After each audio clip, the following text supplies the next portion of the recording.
Kenneth Waltz, a scholar of global predictive analysis, anticipated that this 21st century would be one where information technology would be the driver of business, politics, and many other aspects of life. Today, we're here to evaluate how have young people in Uganda taken advantage of this information era to do business, but also other things that are underlining in the same aspect. And to join us, of course, we look for cream de la cream of the young people in particular topics of conversation. And today I'm joined by a panel of distinguished ladies and gentlemen who I shall ask within a second to introduce themselves and let us, you can say hello to our viewers as well. So I'll begin from the extreme right. Just kindly say hello to our viewers, introduce yourself, and anything that you feel they need to know about you. Thank you, moderator. My name is Gerard Bareche. I'm currently Director, Center for Environmental Research and Agriculture, and founder Peace Builders Coalition. All those movements are youth-led, and for the part of Center for Environmental Research and Agriculture, one of the programs we run is entrepreneurship, where we train youth on how they can do some small businesses and earn income. I think to cut it so short, that's how I can introduce myself, and we shall share more as we go on during the discussion. Thank you so much. Very, very interesting. Yeah. Thank you very much, Mr. Gerard. Next, Mr. Gerard is a lady who I will request to introduce herself and say anything more that she would love the viewers to know. Yeah, thank you so much, Mr. Moderator, my comrade. My name is Maclean Asimide. I am a business person. I have a business. I sell ladies' clothes here in Intinda. And I'm a youth leader at National Youth Council as Secretary for Sports and Culture. I'm happy to be back here. Wow, amazing. At least the two of you have been here before. So I'm sure you know your way around our studios. Yes, now move to your neighbor. Hello, my name is Kinani Alan. I do works development and training with Junior Achievement Uganda. I'm also an SRHR advocate for young people. Oh, SRHR, that's Sexual Reproductive Health and Rights. Yeah, sure, for the benefit of the our viewers, yeah. Next to our comrade is a friend of ours. Kindly introduce yourself and maybe anything else that you love to say. Yeah. My name is Angela Namboze. I work for Softboard as a product designer, and I'm also a software developer. I'm happy to be part of this show. Yeah, thank you very much, panelists, for that brief introduction about yourselves. And I'll cut to the chase and begin this conversation right away. And Maclean, I'll give you the honors of this conversation to kick us off with really, I don't want to say a background, but I will just put the question to you. The world has ever since moved from, what we knew as communism and, all the socialism, and the world has moved towards more of a capitalistic setup, yeah, where money runs the day. Money runs business, money runs politics, money runs literally everything. Literally, each and everyone's life runs on how much money am I making. We have ever since deviated from what we used to be. So the issue is that even young people are continuously involving themselves in business. We know that the level of unemployment in Uganda is very high. To be specific, around 75% of Ugandans are actually unemployed. So this means that young people are continuously moving towards business as an alternative of livelihood, yeah? But the question still arises that are we taking advantage of the emerging technologies to make our businesses more efficient? Or are we stuck to the rudimentary means of doing business where we go to the village, bring tomatoes, and then sell? Or are we adopting to modern means of carrying out business? So just kick us off with that question, then we shall pick it up from there. Yeah, thank you so much, Comrade Chidega. I think like there is a blessing in disguise. Yeah. Before COVID, most people were still doing business in a traditional way of just bringing tomatoes, like you mentioned, from the village, sit on the streets or in their shops and wait for clients to come. But when COVID kicked in, now we saw people transforming to embracing online shopping.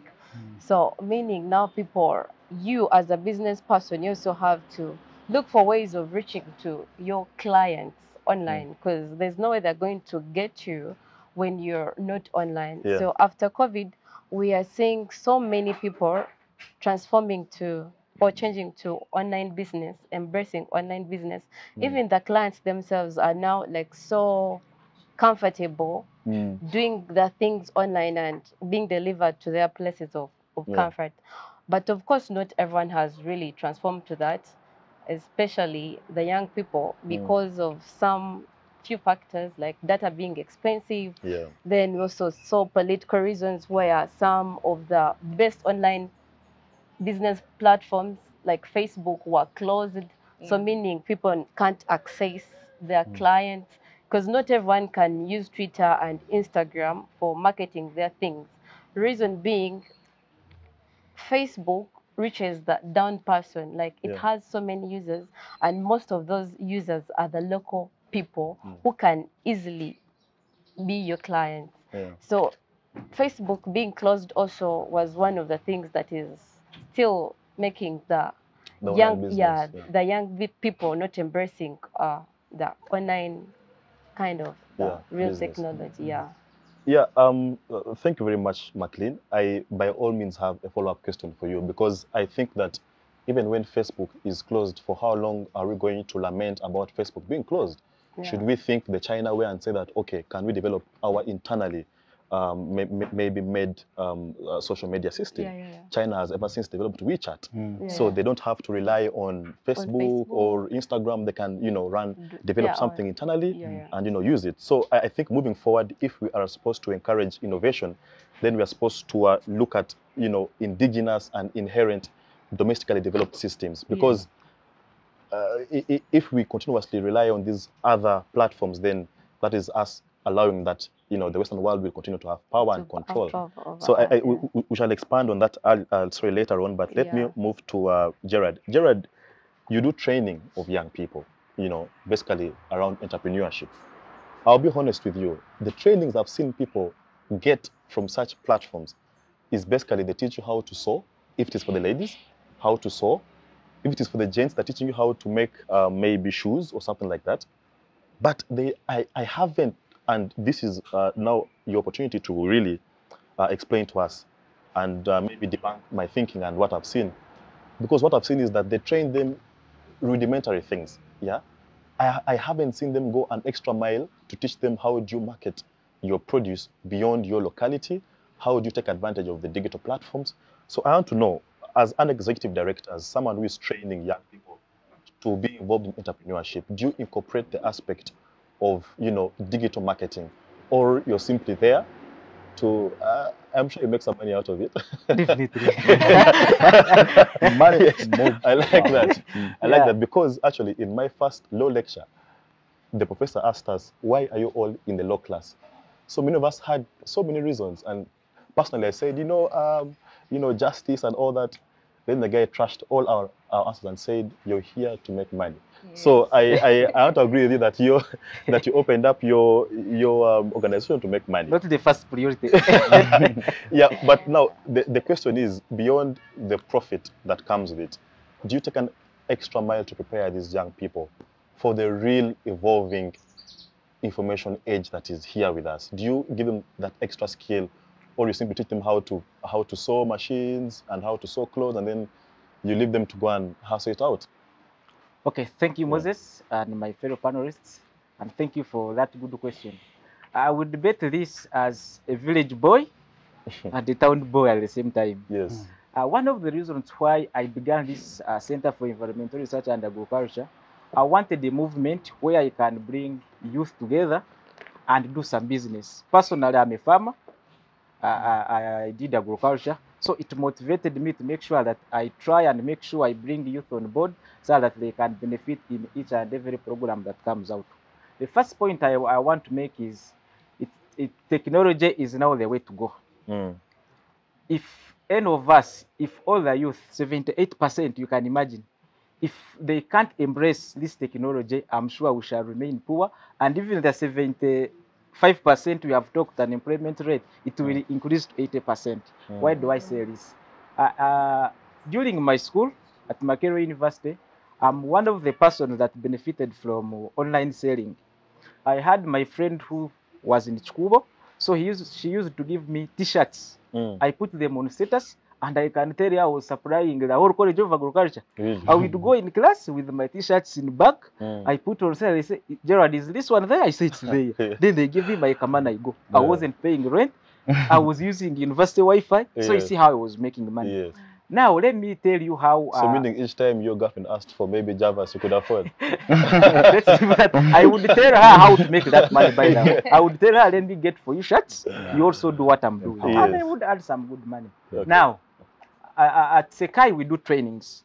So there is a challenge we are facing. However much we're embracing technology, you will find that at least 75%, 78% of the youth in Uganda, you may find like out of 40 that live in villages, they are so deeply unaware. What I can say, youth lack information. However much we do what, if we elites cannot go back and educate them what they should do, we are just wasting our time. The trainings we are doing, those youth in villages, most of them are redundant. That's what I can say. But what we have managed to do, we go and train them. Can you do, because land is accessible in most villages, if I can be specific in Ntungam, I've trained many youth and they are running vegetable production and piggery. So what I do to them, you find out of 10 people who are in the group, they are only 201 with a smartphone. That's the challenge we are facing. So now I said, now how do I even train them about online? So I find it so difficult. But now what we do, we are developing a platform. For them, we are you produce. For us, we are getting market. There is some platform I work with. It is under Smart Youth Network. So for them, they have a platform already in place. So those youth in village, they produce. I go there and monitor them. I take pictures of the product. I put them on platform. So the way Jumia works, you go there, type the name of the product, vegetables, cabbages. They bring you the list of the products we are having. When I get market like one truck supply the hotels, I go to Ntungamu, pick the food truck, I get and sell. That's how best I have managed to bring these youths from down, because most of our work is on the ground. When I go back to town life, yes, youth have smartphones, but they don't know how to use them to make money. That's obvious. We find we are on WhatsApp, jazzing, on Twitter. By the way, Twitter is one of the platforms nowadays where you can make some good money. You can get, I'm telling you, man, I'm benefiting from it. Hey, Twitter, it's where you get opportunities. do you want to spill the beans? Happy client. So it's one of the platform personal I've benefited from. And actually, it's one of the how I got to know the CCG also. Because the work I do there, it connects with most of the organizations, and they be involving me in that work. Now you can imagine when you call me for some talk show, I talk, then after you give me something, for me it's a credit to me. So when I tell someone that yes, you can use this social media platform to make money, it will really make sense. So in a nutshell, what do I mean? What we need to do together is, one, we elites, I usually call ourselves as a problem to this country. We are selfish. Because if we give back, if any of us accept that let's go back to our home areas, we have a training of 10 youth. At least we give them something to begin with. I'm telling you, the country can be changed within days. But the moment we keep on this online making noise, youth are unemployed. But do they even know that they are unemployed? Sure. Do they even have hopes that improvements are there? I am not sure if you're a student of the good doctor, Kizza Besigye. But Kizza Besigye one time said that the biggest problem that this country has are its elite people. So I don't know if you're his student. Yeah, definitely. I heard from him, but because I had to go on and find out. And I found it so correct. Yeah, sure. Yeah. Okay, thank you. Fair enough. Let me come to you, Angela. Angela, when he mentions Twitter, when she mentions Facebook and other platforms, it all goes back to what you guys do, yeah? The software engineering and the development of these products and these systems. And maybe for the benefit of our viewers, someone who feels like technology is very complex and therefore they cannot even maybe get involved in developing systems, could you, because it is not very hard to find ladies who are involved in such things that appear to be complex. But today, I think it's credit that we have more ladies being involved in things like software engineering, in things like, mechanical engineering and other, complicated fields that were seen in the past as fields, are left out to the gentlemen. So now, the question is that how complex or how easy is it, one, to develop an online platform? So from a software engineering point of view, maybe things like what does someone need? Are there basic ways of attaining these skills Yeah. For example, is it Java programming or C Sharp, whatever languages you guys use? Yeah. How easy is it? And a young person who has interest in developing softwares, how can they go about with it? Yeah. But also the issue around technology itself. Because he mentions that there is still very low internet penetration in this country. Could this be as a result of the technologies that are being developed that are complicated and therefore becoming expensive and unaffordable? Yeah. Or, I mean, how easy can this be made for even the simplest devices, so that even at 50,000, I can get a good phone whereby I can access the internet and other platforms?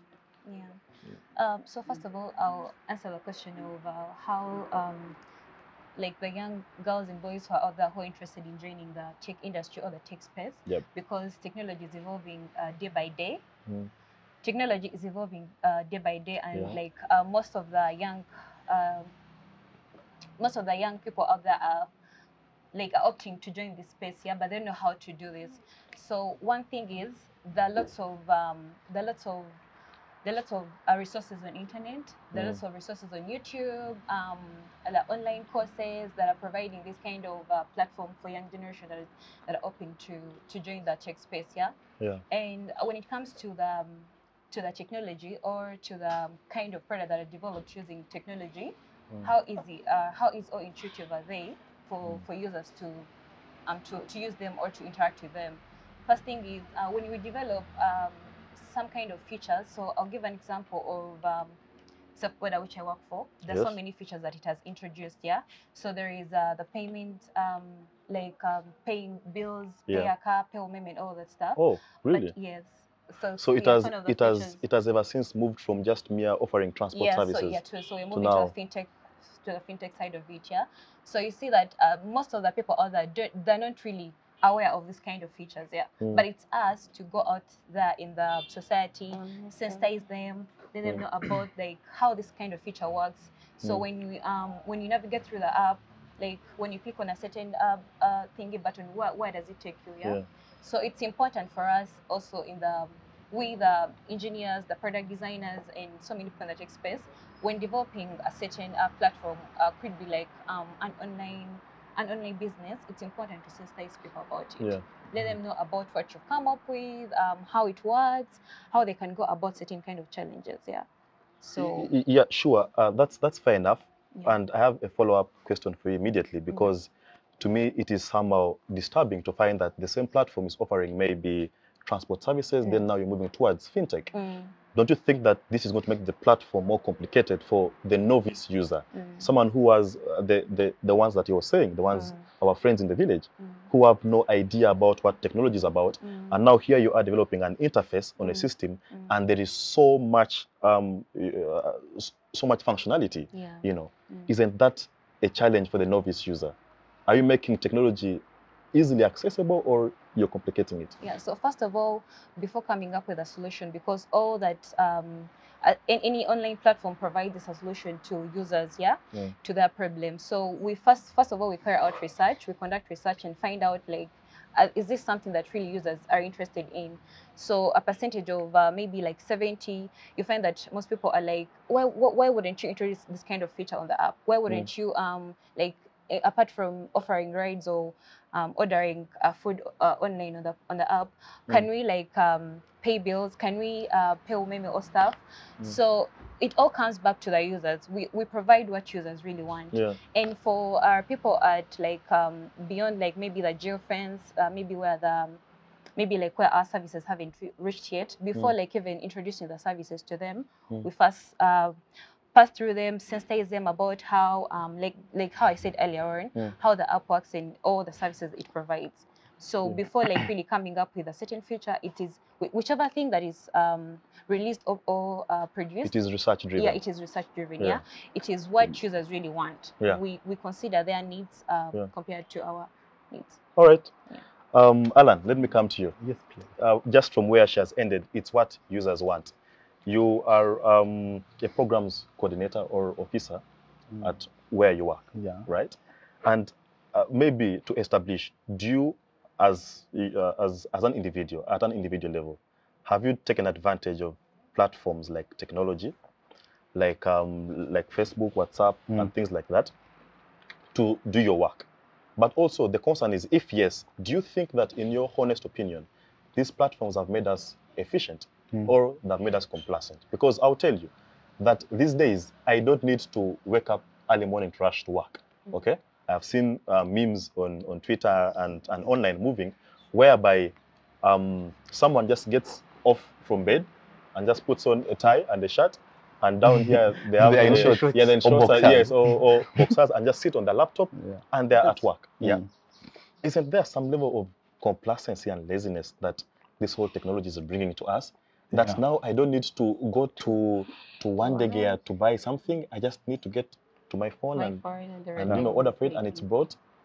I think the Complacency. conversation has to start with, are you working hard or you're working smart? Okay. Yeah. Because in actual sense, we cannot really run away from the fact that the digital era is upon us. here. And the best thing we can do as young people, as government, as stakeholders, is just making sure that we embrace it. I can tell you that I don't know why I feel like we are trying to limit the conversation, but the conversation should be bigger, because now we should be talking about the infrastructure. You know, we're talking about ICT, we're talking about digital platforms. Maybe we shall get there. Yeah. So do I benefit? Definitely. I actually sell jackets in downtown, but a lot of my clients will not come down there. Yeah, because one, downtown is congested, you know, there are a lot of, you know, pickpocketers, you know, a lot of the whole COVID thing. Yeah, COVID, and so people will be comfortable. I'll post something on my platforms and someone will actually buy. And then I'll also use applications, apps like SafeBorder to deliver, because I also know that one, they are safe, but they're also efficient. But then there's also a communicational kind of bridge between the one who is delivering and my client. So it lessens the burden that I have to carry. But in actual sense, are these platforms as easy to use, or are they as available as they should? I will say no, because if you look at, you know, the conversation we are having, you realize that the level of use of technology is mostly in urban centers. It has not really penetrated. And is there ICT literacy? Do these people understand the internet? Do they understand the digital platforms? Do they understand things like Facebook? I guess no. I had a challenge, you know, because Facebook was one of the biggest platforms I was using. And then, you know, whatever happened, and they had to block it off. And I can honestly say I had to use VPN to reach some of my clients, which was also on the other flip side, because I was potentially in trouble for violating a particular directive. You know, breaking the laws. Breaking the laws. You know, the most ironic thing that I came across is that even when Facebook remains to be closed, I've seen government officials communicating on Facebook. Exactly. So the irony is there. But a little happens. about technology, and he really hinted a very important thing, talking about access to information, especially for young people. It's very, very important that young people have unlimited access to, of course, age-appropriate information. That's unlimited. Did you say that? Yeah, unlimited. I think I would disagree, because if it is unlimited, then you have access to literally anything. Yes, and that's why I added an age-appropriate, because even as young people, there is information that they need to access at different levels. But so age-appropriate, culturally sensitive information. But talking about the internet and how these are open spaces, I've worked for entities. I work for an organization called Junior Achievement Uganda, and they do financial literacy, entrepreneurship, and work readiness for young people. And part of the platforms that we are sending out, rolling out, it's called the JA Deep, which is a virtual digital tool that is going to teach young people to do exactly that, hands-on information on entrepreneurship, how to start business. The models are so practical. But all this is not going to work if the infrastructure is not supportive. Yeah. We shall probably roll it out here, but what if I have to go to, you know, a very deep village in Kamdini? Am I sure I'm going to get, you know, internet, probably 3G internet, you know? Probably not. Or Yeah. if I do, it's going to be Slow. so slow. So you didn't want me to go ahead to Yeah. talk about the infrastructure, so I'll wait for when I guess we open up that conversation. But to say that it is so important that as young people, there is unlimited access to information. It has to be supervised. There has to be, some measures put in place to make sure that there is safety, and they're not really going out of their way to harm themselves using this information. But to say, and training, it has to be there. Yeah. And sometimes you cannot do it alone. I can say he was talking about a model where he will go to the village and train 10, but how sustainable is that?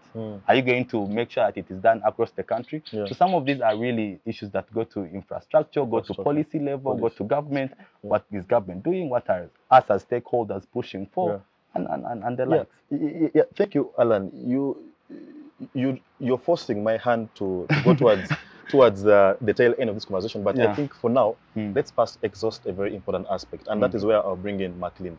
Maclean, yes, here we are clamoring that businesses must embrace technology, yeah, and I agree. But now, even before we begin to embrace technology, let's first ensure that the businesses are actually running first of all. Now, the issue... That's a good one. The issue around policy, that so many businesses of young people don't even get to see their first, second birthdays. So I don't know how you've managed to do it, because at least I've followed your businesses and you seem to be progressing. I don't know, to the young person who is out there and is wondering, how can I see my second birthday? How can I see my third birthday? Okay, with all these taxes that I'm choking on, with all this, to register your business in Uganda, to get a URSB TIN in Uganda, it's a process. Yeah. Leave alone how much you have to pay. But the process itself, it is physical. Isn't it high time that government at least put some of these processes online? So that I simply get online, register my business through URSBS, and I can get my TIN online. So just my question to you, for the benefit of our viewers, is how can this young person maneuver through, even before they think about technology, how can they maneuver through to ensure that the business is actually up and running? But also, if there is a niche that technology has added to your business, maybe you could also tell us. Then one way or another, a young person will get maybe motivated to maybe move towards technology and Facebook and things like that in terms of doing business. Okay, thank you so much, Chidega, my comrade. Are you sure my business is registered? We want to believe it is. I'm joking, but well, it's really tough, I think, for us business, like the startups.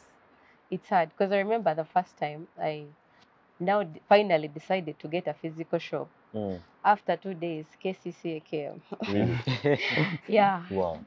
Came, it wanted its license, trading license. I didn't know about these things. I didn't have this information anyway. So is that the lack of information that yes, and Godfrey are talking about? Yeah. And to me, someone who had just opened up a shop, like 2 days, you're asking me for 200.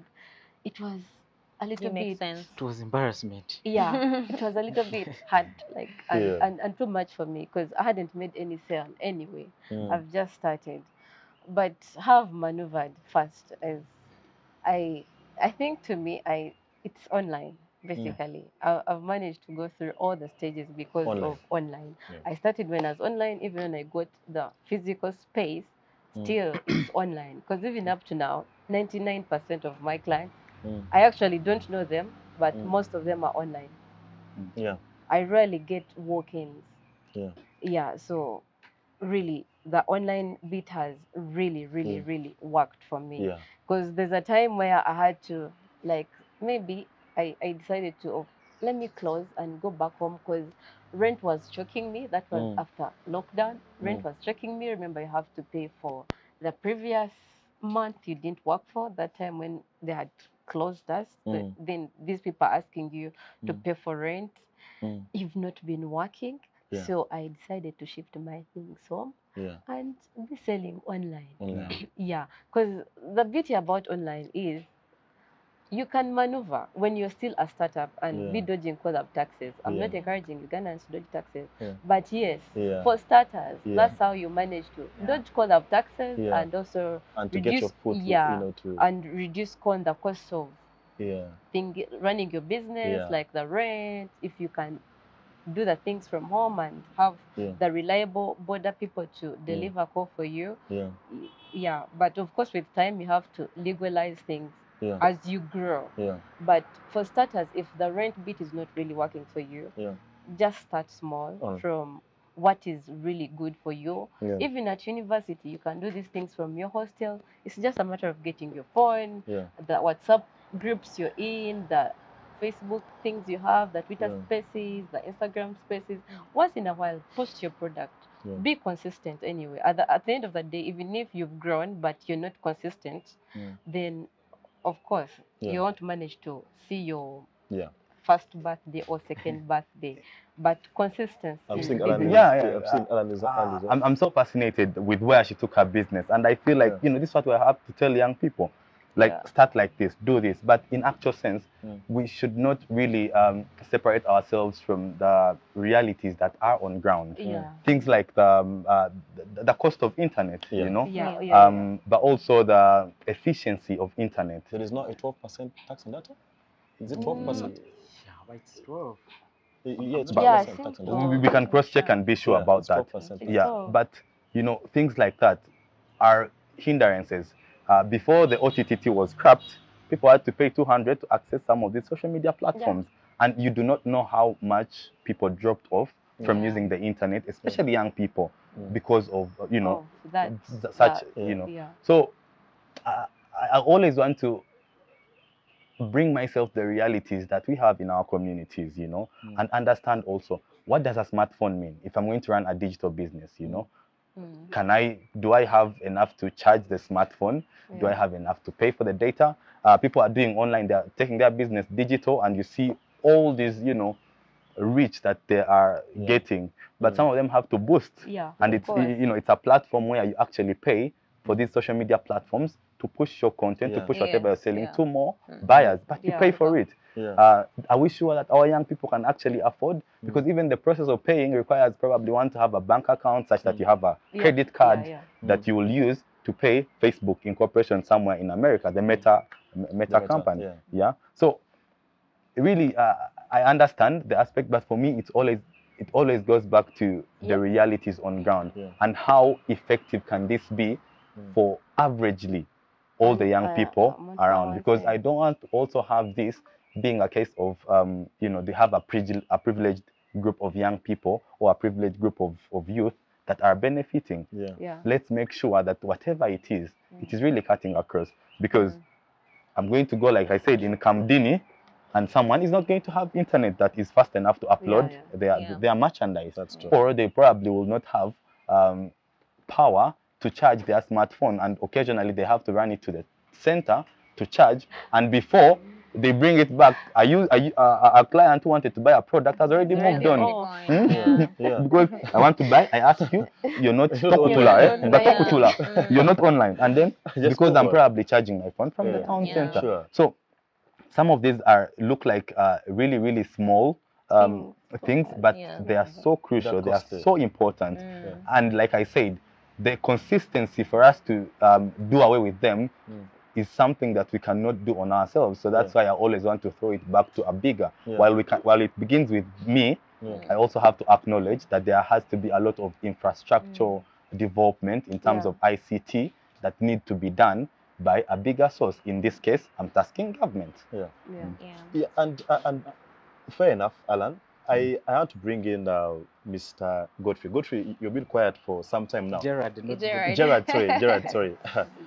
Let me just bring you in shortly.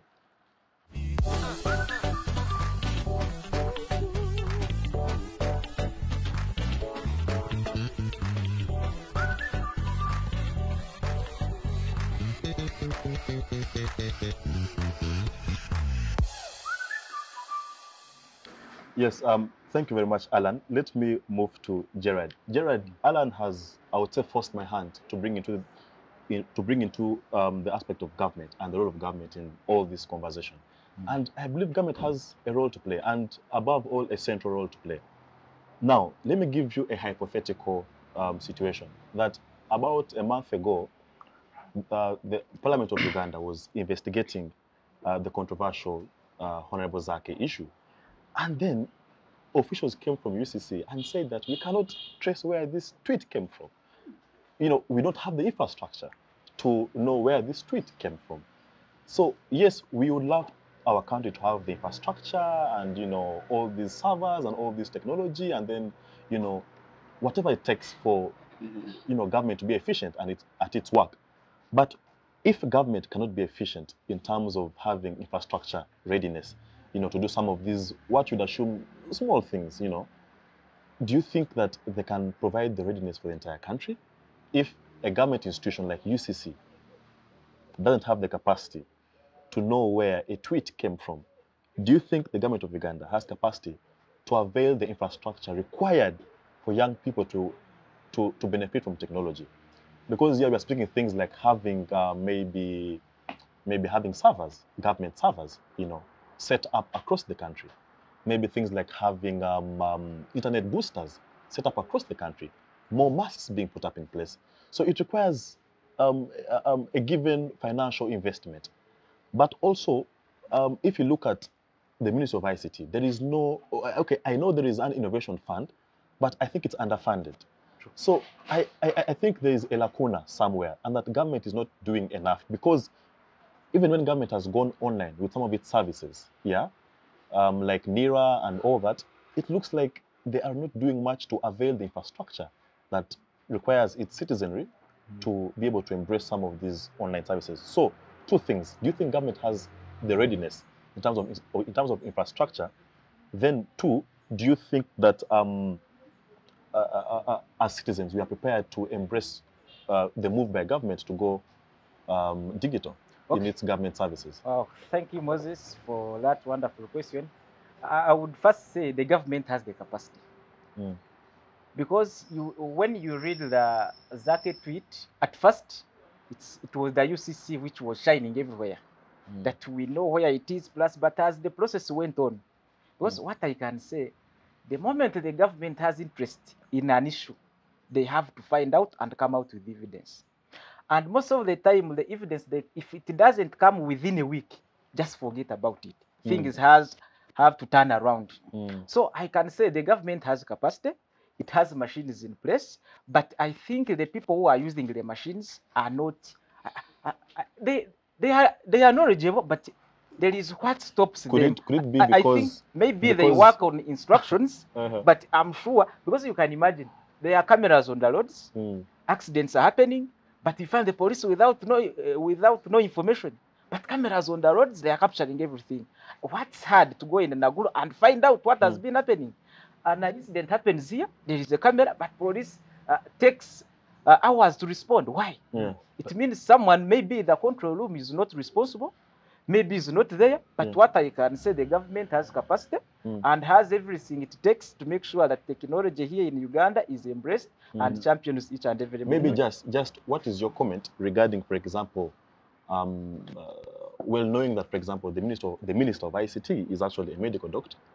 So do you think some of these appointing maybe authorities at times overlook some of the importance of having someone who has intrinsic knowledge about a given area, for example, ICT? I think we should. We have someone like Angela who knows, We should even change that from appointment to rewards. Those people are rewarded because they have no qualifications. You can imagine a doctor in ICT doing what? What do you expect Chris Badubus to do? Sure. What does he know? Has he ever developed an app? Can he even develop a small website? So he also works on someone's mind. But maybe the thing is, maybe the compromise is that the technical staff are purely IT people. Yeah, if those positions are removed from the point of rewards, if they can look into technicalities more, they say if you qualify for this position, you must be having these qualifications. But what I know, these positions are given depending on how you love the government, how you have been working with it, and they come as a reward. That is automatic. But I want to come back to bring the issue back to because I've worked with youth for a long time. Since I joined the university from 2016, I've been working with youth. The challenge in 2021 elections, I was fully engaged. I was working with some organization during observation class. The issue we are having in this country is politics. if we can run mindset change countrywide campaigns. Because I can tell you that I don't know what is happening, but even us, most youth have lost hope in their country. They don't love it. Of recent, I was in Congo. I'm running some project within Great Lakes region. But when we were debating, it's us, you know, for us Ugandans, we like talking. But the things the youth were talking in the workshop, you can imagine you were a visitor there, but we felt even shy, some of us. Because I don't know why we can't love our country, but we have reached an extent where I meet you, Moses, and I say, when you told me Uganda, I feel like, So we need to make sure that we carry out mindset change trainings to these youths. First of all, they should love their country. If you want to develop your country, you have to first love yourself and love it. There is no how you are going to give a contribution to the country which you don't like. Can I see it as an issue. I see it as an issue, which goes back also to the government and civil society organization plus. It's our responsibility to go back. Because as stakeholders, we have to come together, we have to join heads and make sure we bring both these elites and others who stop on lower levels to make sure that at least we are on some find a common ground. Even these debates, they can be localized and be taken to ground level. Sure. You go to local government, you get to those people in local government. And they speak their local dialect. Because when they hear, for example, Alan talking about these innovations, technology, someone will say, well, this is the Alan I grew with. We started together. How come he has reached that age? Funny for it to assume I grew up in a village. Sure. Let me just bring in Alan. Yes. Maybe just in a minute you can make your point. Then I bring in Alan because I want to bring in Angela. She has been quiet for some time. Yeah, before you bring in Alan, what I can say, I think if we work together, if we come together and we embrace technology, because it is the only way to go, I'm telling you. And I even thank COVID to come. COVID has introduced us to many things. Personally, I didn't even know about Zoom. But nowadays, I sit home. I don't even need to go to office every day. You asked Angela about the safe border bringing in as a other functionalities. That is very important and I embrace it. Instead of me installing 10 apps serving the same purpose, I rather have one app that can serve me many things. So I really, so excellent. You know, when we're excited about the app. Gerard, you should actually check out the features. Gerard, let me just bring in Alan to make his comment.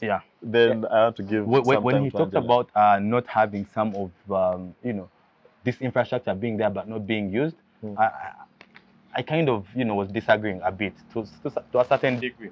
Because one, like yesterday, Daily Monitor actually published a story telling us the security cameras are actually, some of them, there's a lot going on around them. Either they are defunct, there is no maintenance, but also the people who are actually supposed to monitor them are not being paid. So there is a lot of, you know, lacuna, you can say, using your word, stealing your word, lacuna in there. But it goes back to a lot of what we are saying. One, let's say for the security cameras, which is also another digital era, did they spread out across the country if you're going to fight crime? Probably not. Do they, the maintenance bit of it, you know, it's not happening. And for me, I feel like this comes from a point where people or a certain lot does not appreciate how important ICT is. I'm not really taking it to digital, I'm expanding it to ICT. They do not understand how important ICT is. And I'm saying that for as long as we do not acknowledge that government, you know, it can really work through the service provider, the telecom companies like MTN, like Airtel, and make sure that, I know that they're doing a lot of work to expand coverage. Are they doing it as fast as they can? Probably not. But also, these are companies that are somewhat private. But the digitalization also has to come from a certain point, you know. I was talking about ICT in education, In our schools, are we making sure that young people are learning about these technologies? I know for a fact that technology is running so fast. You close your eyes today, by the time you open them tomorrow, technology has advanced way past you. So you have to be really, really tech savvy to catch up. But if we are also still in a system where young people in our schools do not have access to this information around internet, around, you know, gadgets, around ICT in general, then I think we are shooting ourselves in the foot, because in actual sense, we are going to have a young people, a demographic that is going to transition into a digital world that they are not fit to actually run, because they did not have this information, they did not have this skill, they did not have this training. Something really, really small. When personally, I had to, when we were rolling out the Junior Achievement DIP, which is the digital entrepreneurship platform, I had issues. Sometimes I'm in Kampala, you know, where internet would sometimes lag. And I'm thinking, how is a young person in the village going to take on this 8 course, you know, if the internet is going to be disturbing them all the time? But also, are they privileged enough to afford the internet is also another topic. So really, we can go up and about around these things, but for me to say that it has to come from at some point of authority, because then it's sustainable. Because if government is providing a service, it's more sustainable than me reaching out to 10 young people and giving them 10,000 each to go and buy data. Where am I going to get the 10,000 tomorrow? You know. So yeah, I hold a different view, more so regarding how government can be sustainable in terms of providing some of these services. For example, let's look at education. I can assure you that if you leave education in the hands of government, it will, yes, it will cover a broad sense, but the issue around quality will be lacking. That is why you see the world is moving towards privatization.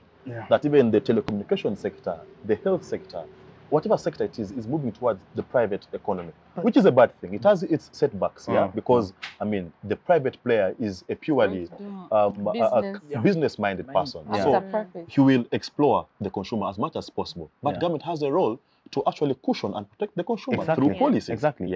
So government's role should be at policy level. I would love as much as possible to distance government from actual implementation, because how then does government own, for example, a telecommunication service? Do they want to make profit? No, of course not, because I mean they have a social contract with their people. So government cannot be in the business of making profit. No, but government can be in the business. We should limit government from actually some of these services. Government should be in the business of actually ensuring that they are offering the social service delivery is on point through policies. And now, because internet is actually, the access to internet is actually a human right, then government is directly tasked to make sure that people are actually enjoying and realizing their rights. It's a right, but I don't think it is a fundamental right. I think it's a fundamental but we are actually transitioning right into that, because I said, if I have to actually, transact online, if I have to do if I have to go and register my business or pay for my taxes and file my returns without necessarily going to URI offices, it means it has to be online, and it is happening. But then there's always the lags and all that. But what I'm trying to say is that we cannot necessarily run away from the fact that this is actually a social service. Internet and the advancement of ICT and technology is becoming a social issue. So government then takes precedence. Are there telecom companies? Yes. Why are they charging us? Why does our data have to expire? If I've used only 5 GB and I paid for 10 GB, why does the other 5 that one that doesn't expire? So. And it's also expensive, But so some of this, no. I will not bring you in. It's unfair to Angela. It's unfair, Gerard. I have to bring in Angela. Angela, none of us here speaks for government. That is true. But I think we should cut government some slack and say that, for example, government has introduced ICT, at least at senior 5 level.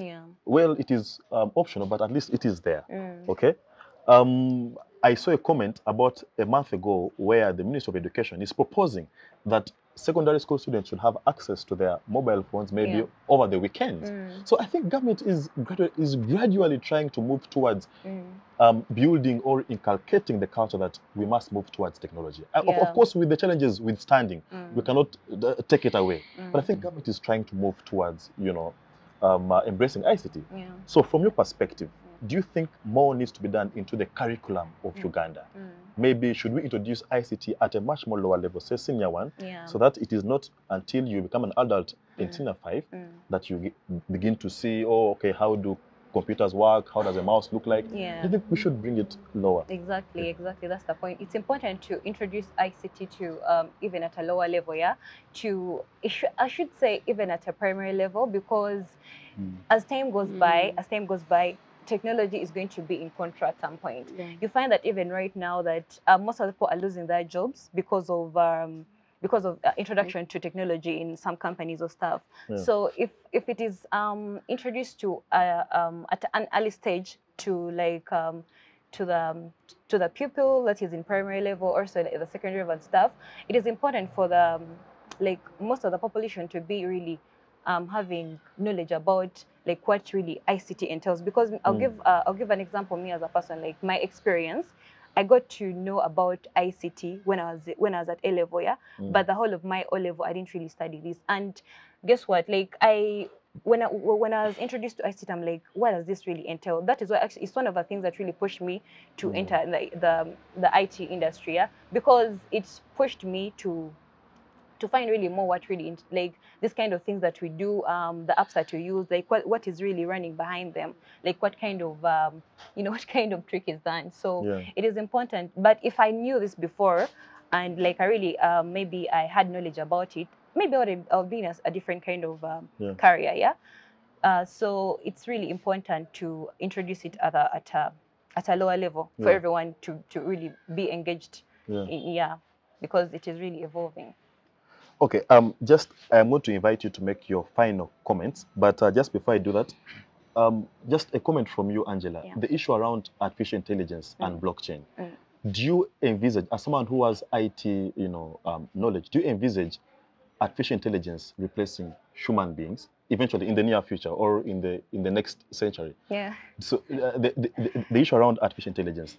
Then I will ask you to make a comment around blockchain for you, since you do something to do with financial training. So why haven't people embraced blockchain? And do you think it is the future of financing, of fintech? So artificial intelligence, blockchain, then I'll get final comments from you. I really cannot really give a final word about like if artificial intelligence or AI at some point will replace like human. Like I don't really, because like we are the ones who really come up with this kind of technology. So I don't think at some point it's going to really destroy humanity or like destroy like the human being and then takes over. So definitely there will be a human controlling this. So I don't really think that. So one way or another, human beings will be in control. Definitely at some point. Yes, Alan. Well, the IT specialist has said, but I know that a lot of AI is actually taking over. And now AI is doing a lot of things. But to just say that the future is actually exactly that. Yeah, the future is exactly, we're talking about AI, we're talking about blockchain. Now, for us as a people, the best thing we can do is make sure, because we cannot really run away from it. COVID came in with unprecedented, effects, and you saw the compelling nature it had for us to adapt to a new normal. So unless we accept and say, this is what is, get our young people, make sure that in schools, they are computers, they are learning about these things, they are exposed to the internet, they also have security around the internet because you know what the internet can do.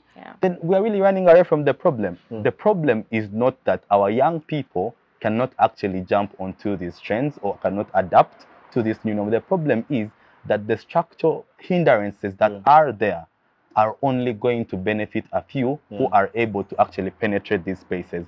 And for a country like Uganda, we are not talking about a few, because if we have 70% of our population young people, then I don't see why we should not exactly be focusing on young people and making sure that we actually create an environment for them to inherit a modern world, but also with, modern information, well-equipped and well-skilled. Yeah, sure. Colleagues, we should be out of here any time from now. So I'm giving you strictly 30 seconds to make your final way forward or comments. 30 seconds. I'll begin with Gerard, McLean, Alan, then Angela. Okay, thank you, Moses. I think what I want to say is it's an individual responsibility for all of us, all stakeholders, to come out and make sure we organize these youth. And what I want to tell youth is fight for your space. There is no one going to fight for you. You see, youth will be like, we are neglected, we are excluded, but I don't really value that idea. Because we have committees from grassroots level up to up. So let's revise ourselves. And we elites, please, let's go back. Let's remember our brothers who didn't make it to these levels. Let's talk to them. Let's give them some knowledge. If she can produce some tomatoes plus, give them market if we have access. So let's work together. Let's remember our brothers that are deep there in the villages And again, it all goes back to the government. As Anne said, the government is held accountable of whatever it takes place. So let's do what it takes. And you know, Martin Luther King said that people who love their country can change it. So it's up to us. We can begin a revolution. We can call it IT revolution. Within a year, we find everyone using online selling, and they make some good money. Very Thank interesting. you so much. Yeah. And When you said fight, bravo CCIG. when you said fight, I thought you were Yeah. trying to misinterpret Article 3 of the Constitution. No, let's not go there. Yes, McLean, you have that. Yeah, thank you so much, our dear viewers, and thank you, CCG, for this opportunity. And to the young people out there, this is for us. We have to embrace what is there for us, and it is for our own good. We can't do away with IT. It is here to stay, so it is our responsibility to embrace it and to teach other people who don't have an opportunity. Yeah. So we have to help one another. Yeah, Yeah. Ubuntu. Ubuntu. Together. Yes, Alan. My closing remarks really will be that while all this is happening, let us also acknowledge that government and all these stakeholders are doing a lot to make sure that the problem is being alleviated. So let us also use the opportunities that are available. You know, Junior Achievement Uganda actually is available for you, especially young people, to offer financial literacy, entrepreneurship, and work readiness. The skilling, and we're also going digital because we're also embracing platforms that are taking over. Yeah. So for young people out there, we are available for you. Please reach out, but also ensure that as much as you can, you are reaching out. You are constantly hungry for information. That hunger for information and knowledge is going to now spike you into knowing more and knowing what you can do before governments and other stakeholders do their part. Fair enough. Angela? Yeah. So I'll conclude by saying I'll encourage all youths out there to get yourself out of the comfort zone. Reach out to the internet, go on YouTube. If you want to become a developer or a software engineer just like me, you can. There's so many resources out there that you can reach out to just to get yourself on the, just to get yourself updated, yeah, with what is going on, because still in the near future, technology will be a thing. Yeah. Yeah, sure. Thank you very much, comrades. Comrade Gerard, Comrade McLean, Comrade Alan, and Comrade Angela.